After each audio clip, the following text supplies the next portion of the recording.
Gulo-gulit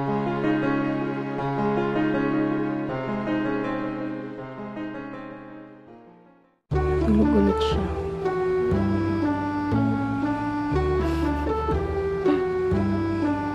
Tulog-tulog ang baby. Alisin ko muna yung bedsheet namin tsaka yung mga pillowcase para malaban na mamaya and then matutuyo rin mamaya agad yan. Ang daming lungad na naman ng anak ko. Kaloka. Iba talaga yung fitting ng Pampers kesa sa EQ. Ito kasi hirap i-fit. Ito saktong-sakto lang. Ito finally nakanap na ng small. Kasi sa Save More wala. Sa Mercury lang daw lagi may small. Tuming din ako sa All Day. Sa mga kunik-kunik yan. Ito lang. Galing oh. Madali siyang ilagay. Nagwawala na. Hungry na. Wait lang. Wait. Kakaligo lang ng baby. Kaligo lang. Nakatulog na to pagbaba ko nagising. So, kailangan ng duyan. Papalagay ko yung duyan niya. Diba? You want your duyan? Diba? Oh.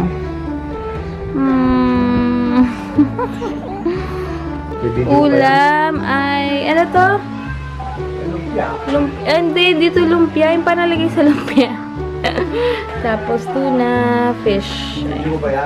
Kala ko ikikilawin to. Binili nila mama para kay Hugo. Bago. Susukatan na lang.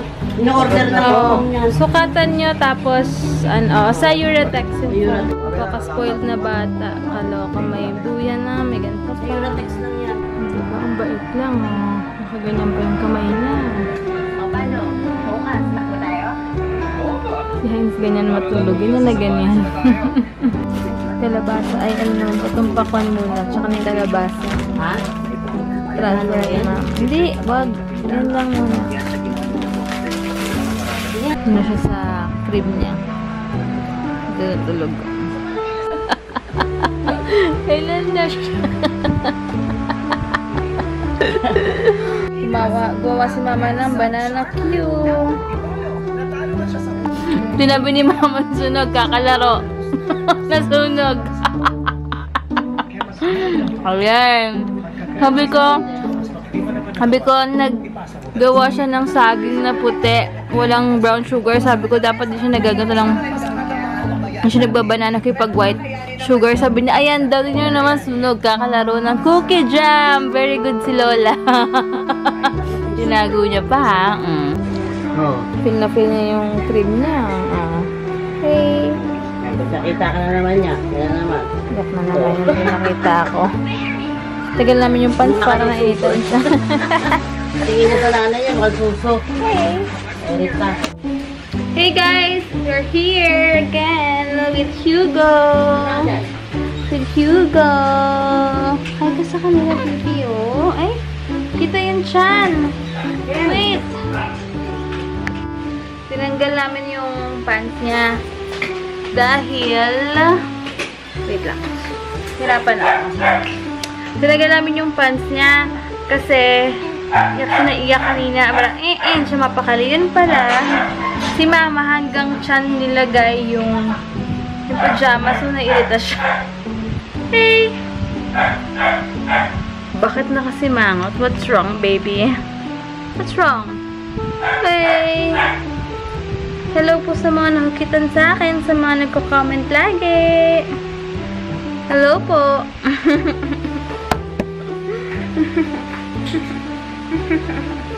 May isa-shoutout. Wait lang.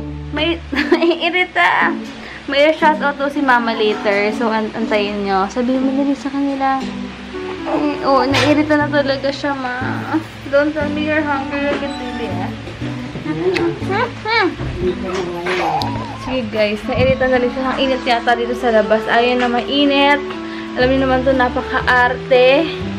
Ayan. Arte si Hugo. So, later na lang yung shoutout to ni Mama, shoutout ka ba mamaya? Ma! Mamaya na lang daw. Ha? Mamaya na lang daw, guys. Mag-shoutout siya. Paalam ka muna. Later na lang, baby. Later po. Later na lang po. Gums niya. Pakita mo yung gums mo. Show them your gums, baby. Hey.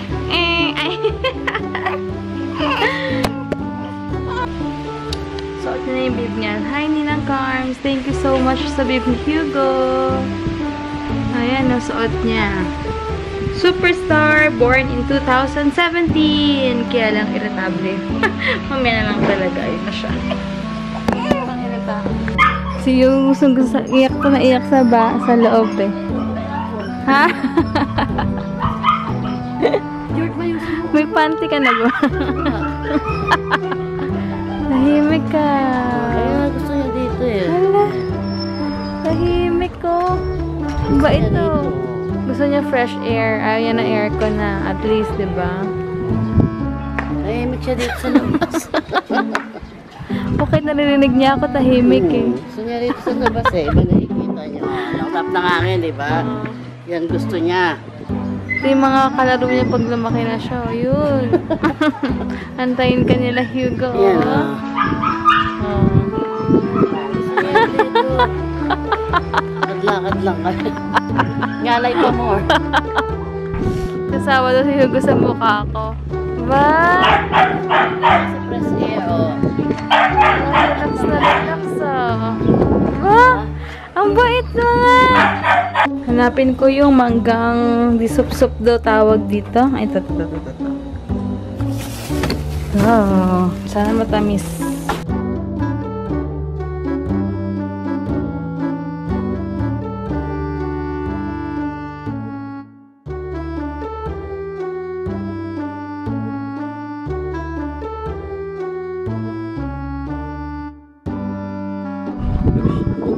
Hello, okay lang po. Subo na naman. Lagi left yung sinusubong kamay niya. Baka liwete nga daw. Makanan. Lagi subo ang kaliwa eh. Sa floor, bili ako ng Chocomallows, Pringles, tsaka ako, chips daw kasi nanonood siya ng basketball later. Si Hugo wala namang medyas. Naku, nawala sa isip ko. Pasaway. Mabait si Hugo pag nasa labas eh. Behave na, kasi wala naman akong masabi dyan. Super behave, alam mo pag nasa labas. What else? Sige, bili mo ko nyan. Tikman ko yung Wilkins na bago. Apple. Sa mini stop sa amin 30. Ha? 3 bili ko. Siyempre, ganun talaga. Wala na yung binibili kong cotton candy na Barbie dito. Ubus na. Sabi sa inyo, ang sarap mag-business ng mga mini-stop. Ang laki daw ng tubo. Kasi 6 pesos lang siya dito. Bumili daw siya ng 5 kasi may pinagbigyan siya. Dito 6 pesos lang. Then 15. Sa murang-mura pa daw siya sa 15 pesos. Ano chocolate mo? M&M's wala. Wala yung gusto ko na pang bake. Bumili ka na ng... Ayoko nung kisses, super mahal, 204 pesos, ang liit-liit lang, 150 grams lang. Hindi, no, it's okay, ito na lang, M&M's. Kasi gusto ko yung nips sa bakery, sa mga pinambibake. Ayoko na yan. Ayoko niyan, ito na lang, M&M's. Tayo mo to. Parang hindi kasi practical, 204, tapos ang liit lang, 150 grams. Imagine yun namin yung bedsheet. So, na pinalaban namin si Hugo, ayan. Tulog na tulog yun.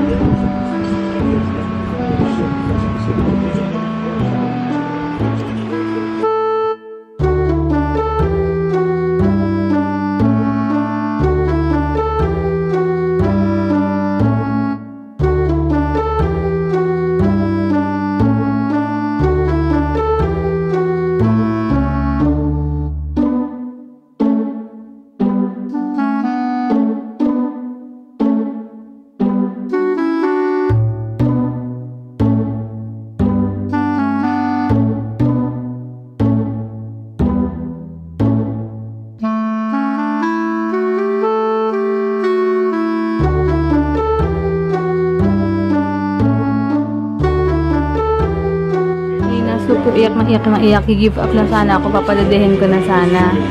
Kaya sabi ni Heinz, iba daw yung iyak, alam niya na eh. Kasi wala daw laman yung iyak. Dahil pag gutom daw yan, dito talaga titigil. Eh, pa-stop yung iyak. At yan nyo, bagsak. Gusto niya dun sa labas, medyo mainit. Dito, ayaw niya. Pero kasi sanay talaga sila sa mainit eh, no? No? Sobrang talaga. Bagsak na. Sure, nahihilig sila sa suspend. Oo nga eh. Sabi yung braso niya. Ready ko yung mga bag niya pag maalis kami na sa stroller lang. Ito like ko itong bit-bit kasi if ever nalamigin siya. Tapos mga extra damit, sando, ayan. And then yung iba, lagay ko kay mama para masuot niya na everyday. Ayan, or iba pang alis. Bahala na kahit ulit-ulit naman dahil baby pa naman siya. Ayan. Dahil makakaliitan niya na to soon. So, kailangan niya na masuot yung mga iba. Pero iba lagi niyang suot yung mga sando. Ayan, like ko pinapasuot din sa kanya. Tsaka yung mga bigay dita Connie. Thank you so much. Malaking tulong talaga yung mga binibigay niyong mga damit. Maraming salamat. Ayan, ito. Pinakamagandang wipes na na-try ko to. Pero sa UK lang to available. Bigay ni Tita Carms. Yung girlfriend ni Tita Des. Ayan, sobrang ganda kasi pag ginamit mo to, talagang linis na linis. Wala akong masabi sa wipes na to. Sobra, as in. Ayan, tsaka yung Pigeon. Maganda rin siya. Pero ito kasi, ito super smooth. Ito kasi parang, hindi siya smooth kaya iba talaga. Kahit ito gamitin ko sa, medyo magaspang. Pero magaspang na hindi naman syempre pang skin ng baby. Alam niyo yung ibig ko sabihin. So, maganda siya. Tsaka ito, gagamitin ko ito pag nasa labas kami kasi sobrang daling gamitin. So, yun lang. Yun yung mga pampagatas ko naka-ready since lagi kami kila mama. Ito yung mga breakfast ko, merienda, yan. Yan. Syempre yung oats, ito pang dessert ko lang yan. Kasi nga naman iyak na iyak lahat na ginawa namin. Kaya, try namin yung pacifier. So, mukhang okay naman. Sige, go. Ayan na, tignan niya. Ganito siya lagi pag gabi.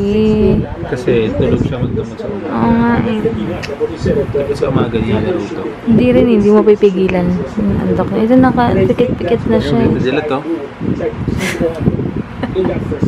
Yan ba yung inaantok? Hindi ka makakatulog. Hindi ka na kaya. Lagyan ko yung mansanili or what. Grabe, ang hirap patahanin kanina pa. Inoffer ko na ang kanyang milk pero lumulungad pa rin siya, as in, ganun pa rin. Tapos ngayon nahimik dahil may pacifier. Tinatry namin yung pacifier niya. Kasi marami nga nagsabi na malaking help nga daw yung pacifier. Kasi minsan, nilalaro na lang yung nipple mo. Yung ganong feeling hanggang sa makatulog na lang. Eh, hirap naman makasanayan ng ganun kasi pag lumaki siya, baka makasanayan yan. Ang pangit naman din, diba? So, magandang itry na lang siya ng ganyan. Tumatahan-tahan naman siya eh. So, ayan, grabe. Ang sakit na ng likod ko. Alam mo yung parang, kaya na nga sumasakit yung sa right nipple ko dahil nga siguro mali yung pag-latch niya minsan or baka pagtulog ako hindi okay yung pag-latch niya or hindi ko alam, pero kaya sobrang tigas, sobrang daming milk. Yun lang ang disadvantage pag marami ka siguro milk kasi naninigas talaga na masakit na parang hindi mo kumikirot-kirot ganun yung feeling. Pero ngayon, sabi ko nga, ginagawa kong 2 tablets na or capsules na per day yung natal ako kasi lumalaki na siya, lumataas na yung demand niya. So, kailangan na marami talagang supply, hindi ako mawalan, diba? Di bali ng sobra, madali naman mag-pop, madali naman siyang paladehin. So, ayan, tahimik siya ngayon, kasama ang daddy niya. Hey guys. Daddy duties. Pacifier stuff. Hindi rin ako napanood ng NBA na maayos. Oo nga makulit na to. Nakikisabay talaga siya. Kung nakikita ko si Steph Curry, ito naman si Steph Carey. Ito ng Carey lagi. Or baka naglalambing lang to sa gabi. Hindi ko alam kasi hindi naman siya ganyan. Pag sa umaga sobrang behave niya or nagpapapansin lang sa daddy niya, hindi ko talagang ang behave niya talaga pag hapon. Hindi yan ganyan. Kita niya naman tulog lang Kaya siya. ako daddy duties ako. Siguro naglalambing lang sa daddy niya na hindi mo maintindihan. Ayan o. Si Steph Curry. Steph Curry. Oo, papansin lang talaga siya. Baka gusto na atensyon ng ko ba? Anyway, tomorrow na lang guys. Papahinga na. Baka pinapwede niya ako ay alam niya tatakbo ko. Kaya nga. Tatakbo sana si Hein. Sabi ko wag na muna. Pahinga na lang siya. Kasi Sunday marami kayong mga agenda. So, ayun. I really have to step up my training at July 30. 42K is no joke. Kaya nga. Pero in fairness ha guys, di naman sa pag-ano, thank God naman at so far so good kasi umulan na, uminit na, ilang beses siya na ulanan. Sabi ko mahirap magkasakit pero nakatulong talaga yung workout. Lalo sa mga daddy dyan. Malaking tulong talaga. Kasi si Heinz, imagine nyo ilang beses na ulanan. Kukumute siya lagi, diba? Tapos, init-lamig sa work. Tapos, syempre sa work nga, syempre hindi natin masabi, maraming virus dahil nga maraming may ubo, may sipon. Hindi mo alam kung sino nakakasalamuha mo na may ubo, may sipon. Pero thank God talagang, grabe, wala akong masabi. Okay na okay siya, hindi naman siya nagkasakit or kung ano man. Malaking tulong yung vitamins, workout, tsaka prayer talaga. As in, every night nagpipray kami na mag-good health lang talaga. Bonus na lang yung mga nakukuha naming mga material things, yung mga wants namin. Bonus na lang yung pero pinaka-thankful kami sa number 1 health talaga. Kaya sobrang happy. Uy, hindi na hinahawakan. Puro na siya. Hindi na natanggal. Achievement unlock. Wow! Yung train ko, nakaganon muna. Tapos after magmatagal na, sana na siya. Ang galing! Fast learner in fairness, ah. That's why I train him. Ang galing! Very good! Nakulay ko na yung dadalhin. Kaya naman, pag magulang, pag nahulog, hindi tulungan mo ulit. Oo nga. Hindi pa pagalitan. Ang galing! Kaya lang yung tali niyan, yung binigay sa amin, parang hindi siya compatible sa event na pacifier, pero sa isa na walang handle, or baka pwede tanggalin yung handle nito, no? Tama! Tanggalin ko na yung handle nito, tapos yung pandikit na binigay ni Tita Carms, ninang Carms niya, yun na rin gagamit. Tama, yun na lang. Tanggalin ko yung handle na lang. Try ko. So, yun lang guys. Bukas na lang. Thank you so much for watching, and God bless. Huwag natin makalimutan mag-thank you kay God everyday sa mga nangyari sa buhay natin. Maganda yan or hindi. Maging thankful tayo. So, good night! Good night, Angel! Good night, everyone, and my baby boy is having the time of his life. He's sucking on real hard pacifier niya, so galing, oh! He already learned something. Galing. Very good. Good job, Hugo. Galing, oh! Good night, guys. Naputol na yung mga pinagsasabi ko. Basta, bukas na lang. Pagod na rin talaga ako. Bye, guys.